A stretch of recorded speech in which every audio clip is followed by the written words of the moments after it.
Please be seated.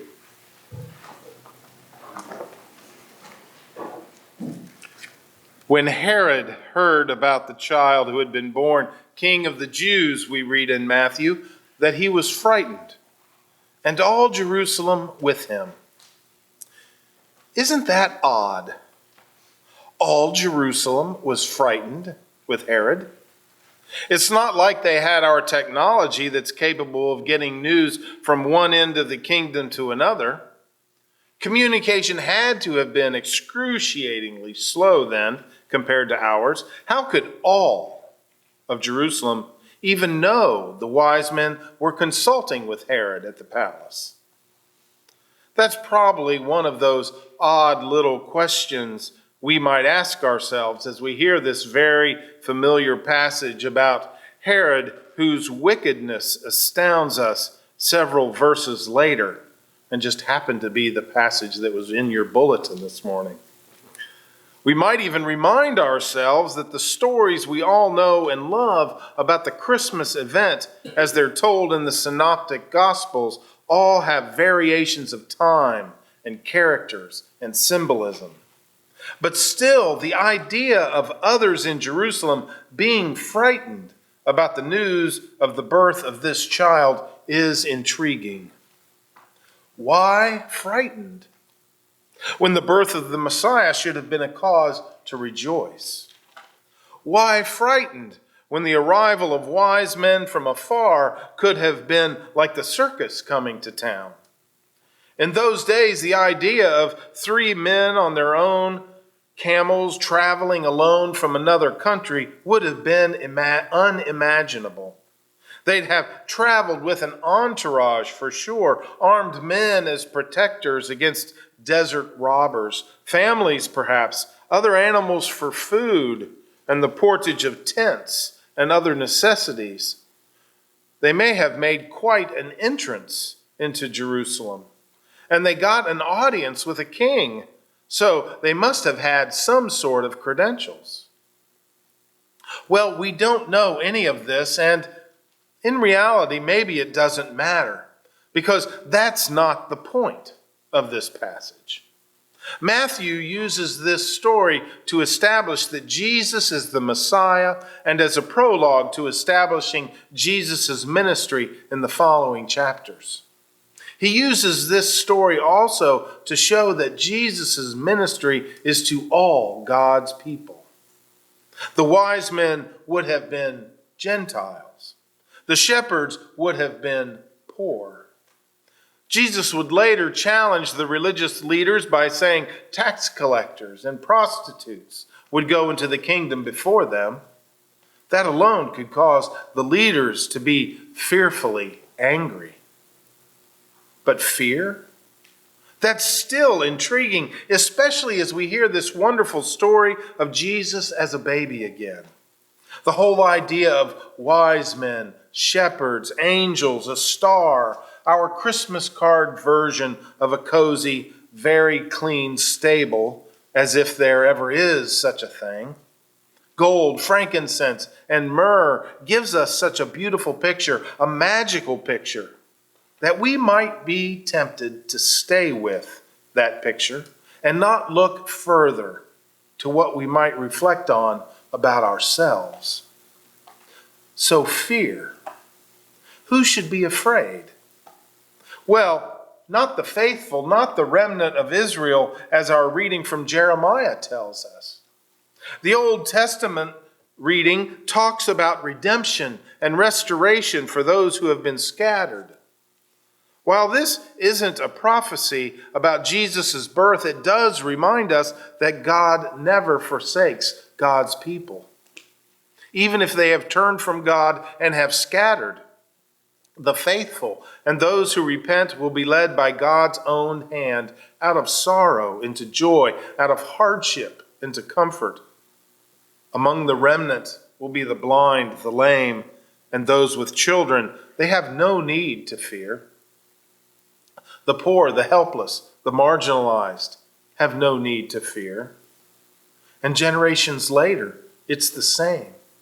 God takes on human flesh and comes to dwell among God's people as a child. No fear here.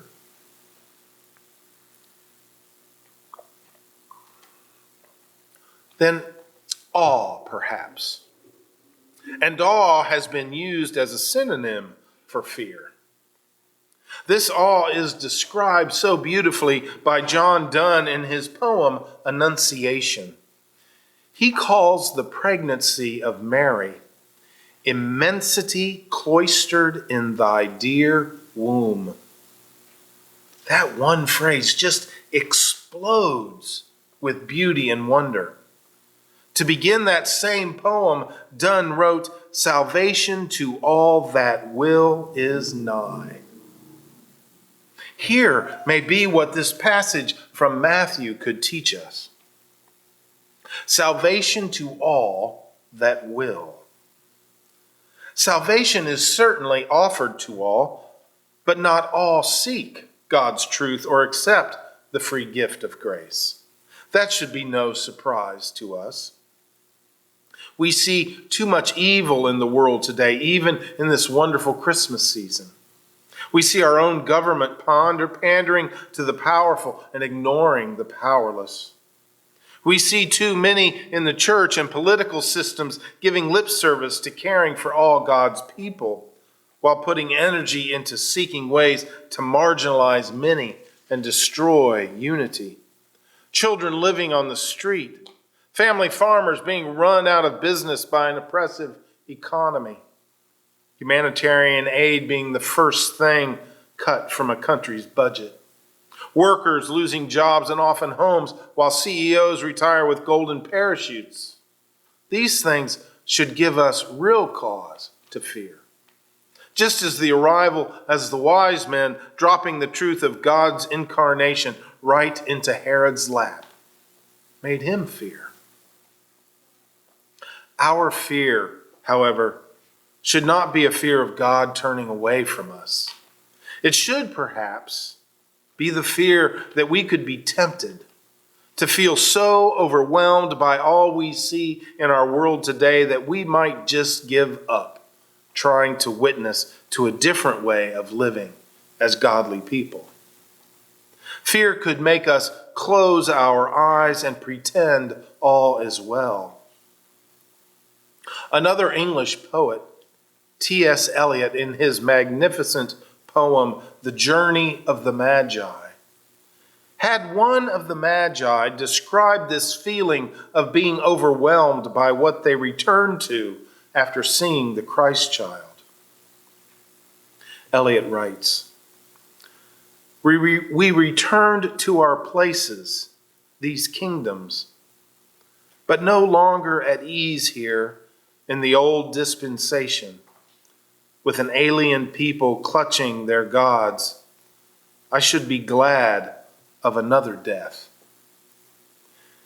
If we take seriously all that the incarnation calls us to, we might also find that we're no longer at ease in our own old dispensation with an alien people clutching their gods.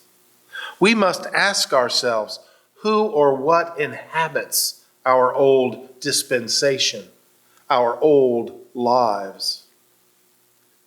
Can we see who or what in our lives are an alien people clutching their gods?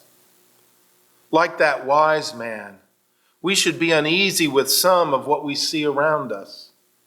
Our fear of what we should, instead of paralyzing us, empower us, propel us forward into doing something. A response to God's free gift of grace will turn fear into the kind of deep joy we associate with the story of the wise man. That doesn't mean it will be easy. Excuse me. Our collect for today offers us a wonderful prayer to help us as we reflect on our fears, but more hopefully on how we might respond to God's invitation to affect for good the world we live in.